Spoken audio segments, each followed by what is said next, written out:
வணக்கம். இந்த வீடியோவில் எதை பற்றி பார்க்க போகிறோம் அப்படின்னு சொல்லிட்டு பார்க்கும்போது, நாடே ஒரு மாதமாக ஜனநாயக பெருவிழா அப்படின்னு சொல்லிட்டு நியூஸ்லாம் கேள்விப்படும்போது, அது கேட்கும்போது அந்த வார்த்தை செமையாக இருக்குது. இப்போ நம்ம இந்த காணொலியில் என்ன பார்க்க போகிறோம் அப்படின்னா, எலெக்ஷன் அடுத்த வெள்ளிக்கிழமை தமிழ்நாட்டில் வருது 19ஆம் தேதி. எல்லாருமே வாக்கு செலுத்தணும் அப்படின்னு சொல்லிட்டு தான் இந்த வீடியோ, விழிப்புணர்வு வீடியோ. ஏன் நான் வாக்கு செலுத்தணும் அப்படின்னு சொல்லிட்டு நிறையா பேர் விஜய் சேதுபதி அண்ணனாக இருக்கட்டும், அவங்களே விழிப்புணர்வு கொடுக்குறாங்க. என்னென்னா எல்லாருமே ஓட் போடுங்க, 100% ஓட்டு வேணும் அப்படின்னு சொல்லிட்டு கேட்குறாங்க. எதுக்கு ஓட்டு போட்டுக்கிட்டு அப்படின்னு சொல்லிட்டு பல கேள்வி இருக்கும். அன்றைக்கி ஒரு நாள் தான் லீவை என்ஜாய் பண்ணிவிட்டு ஜாலியாக இருந்துடலாம் அப்படின்னு சொல்லிட்டு நிறைய பேருக்கு தோணும். எதுக்கு ஓட்டு போட்டுக்கிட்டு, அவங்க தான் ஜெயிக்க போகிறாங்க, அவங்க பண்ணுறது பண்ண போகிறாங்க, நம்ம ஓட்டு போட்டாங்கன்னா இது பண்ண போகிறாங்களா, ஜெயிக்க போகிறாங்களா, தோக்க போகிறாங்களா அப்படின்னு சொல்லிட்டு நிறைய பேர் ஓட்டு போடாமல் இருப்பாங்க. இப்போ ஒரு ஓட்டுனால என்ன ஆக போகுது அப்படின்னு சொல்லிட்டு நினைக்கிறீங்க. ஆச்சு, இந்த கட்சி இதை பேசுது, அந்த கட்சி இதை பேசுது அப்படின்னு சொல்லிட்டு நம்ம எது உண்மை எது பொய் அப்படின்னு சொல்லிட்டு இந்த தேர்தல் நேரத்தில் பார்க்க முடியாது. அது மிக கஷ்டம். ஏன்னா ஒருத்தவங்க பொய் சொல்லுவாங்க, ஒருத்தவங்க உண்மை சொல்லுவாங்க.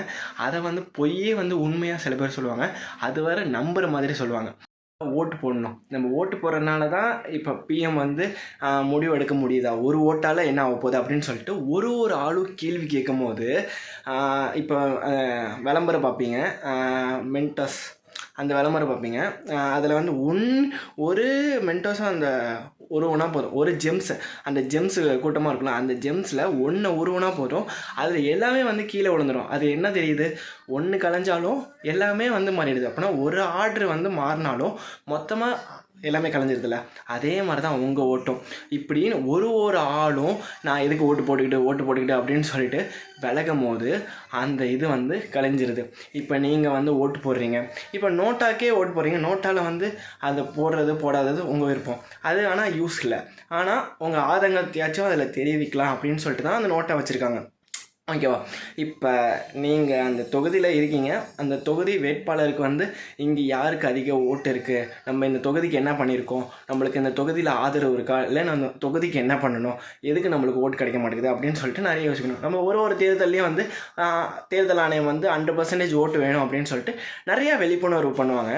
ஆனால் 90 ஒரு தொகுதியிலையோ 90, 85, 67, சென்னையிலலாம் ரொம்ப கம்மியாக இருக்கும், 67, 80, 70 அப்படின்னு சொல்லிட்டு பர்சன்டேஜில் தான் வரும். அதனால தான் சொல்கிறேன், ஒரு ஓட்டும் ரொம்ப முக்கியம். யார் பிரதமராக வர போகிறாங்க அப்படின்னு சொல்லிட்டு தெரிஞ்சிருந்தாலும் தெரியலனாலும் உங்களோட ஓட்டு, உங்கள் தொகுதியில் யார் நம்மளுக்கு நல்லது பண்ணுவாங்க அப்படின்னு சொல்லிட்டு ஓட்டு போடுறதுக்கு ட்ரை பண்ணுங்கள்.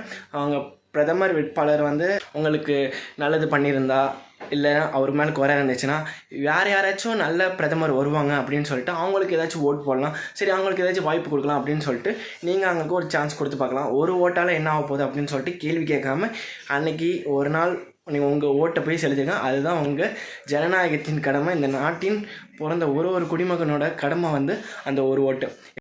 சக்தியில் உள்ள அரசியல்வாதிகளை அழிக்கிற ஆயுதம் தான் இந்த ஓட்டு. இந்த ஒரு ஓட்டால் அவர் ஆட்சியே மாறட்டும் அப்படின்னு சொல்லிட்டு நான் இந்த வீடியோ முடிக்கிறேன். ஒரு ஓட்டுனா இல்லை, ஒரு ஓட்டாக போட்டால் தான் ஒரு ஆட்சி அமைக்க முடியும். தனியாக ஒரு ஆள் ஆட்சி அமைக்க முடியாது. அதனால் உங்கள் ஓட்டு ரொம்ப முக்கியம். நான் யாருக்கு போடுறேன், அவங்க ஜெயிக்கிறாங்க தோக்குறாங்க அது பட்சம் இல்லை, நான் ஓட்டு போடுறேன் அப்படின்னு சொல்லிட்டு எல்லாருமே ஓட் போடணும். கண்டிப்பாக எல்லோரும் ஓட் பண்ணணும். அதே போல் யார் நல்லது பண்ணியிருக்காங்க, கெட்டது பண்ணியிருக்காங்க, நம்ம வேட்பாளரில் அவங்க ஏற்கனவே ஓட் போட்டவங்க நம்ம தொகுதியை விசிட் பண்ணியிருக்காங்களா அப்படின்னு சொல்லிட்டு பல கேள்விகளை பார்த்துட்டு ஓட்டு போடுங்க. அதுக்கு கெட்டவங்களுக்கு ஓட்டு போடுறது அதெல்லாம் அது உங்கள் தனிப்பட்ட விருப்பம். ஆனால் யாருக்கு ஓட்டு போடுறீங்க அப்படின்னு சொல்லிட்டு உங்களுக்கு தெரிஞ்சு அவங்க இது பண்ணியிருக்காங்க, உங்கள் வீட்டில் இது சொல்கிறாங்க அப்படின்னு சொல்லிட்டு ஓட்டு போடாதீங்க.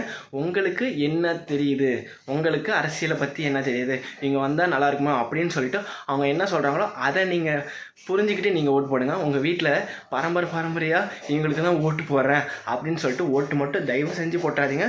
உங்கள் வீட்லேயும் சொல்லுங்கள், யார் நல்லது பண்ணுறா, யார் தேர்தல் அறிக்கை நல்லா இருக்குது அப்படின்னு சொல்லிட்டு அவங்களுக்கு ஓட்டு போடுங்க. இவங்க தான் ஜெயிக்க போகிறாங்க அப்படின்னு சொல்லிட்டு அவங்களுக்கு ஓட்டு போடுறது தப்பு.